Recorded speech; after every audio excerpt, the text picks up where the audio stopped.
Eu sunt Alexandra. Am 25 de ani și am supraviețuit la 143 de întrebări incomode la mesele de Crăciun. Probabil mai multe decât numărul pantofilor mei. Și credeți-mă, sunt mulți. Mama nu e rea, doar persistentă.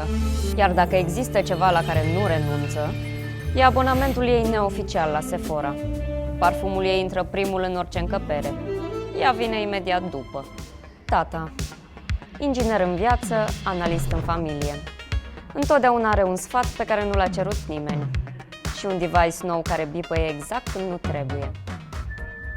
Unchiul Mircea are mereu ceva de spus. Fie despre ofertele de la Altex, fie despre viața mea profesională.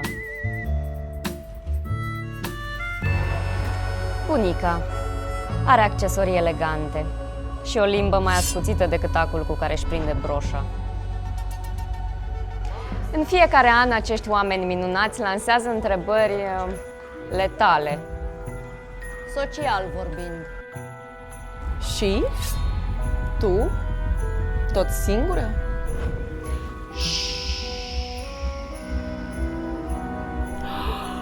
Pentru mine? Să nu zici că mi-ai luat un parfum. Prima regulă. Nu contrazici, doar compensezi. Cu un cadou foarte bun. Eu cred că jobul tău nu e stabil deloc. Dar să știi că mie îmi plăcea băiatul ăla. Și Îmi pare rău, mai în fetițo, că tu ai hotărât să te desparți de el. Ce să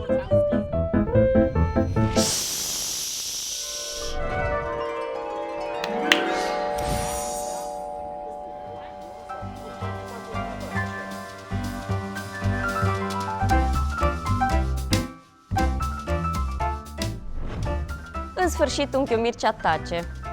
Deci plovărul e perfect. Anul acesta, cadourile nu sunt doar cadouri. Sunt protecție socială. Efect imediat. Ne vedem la mall.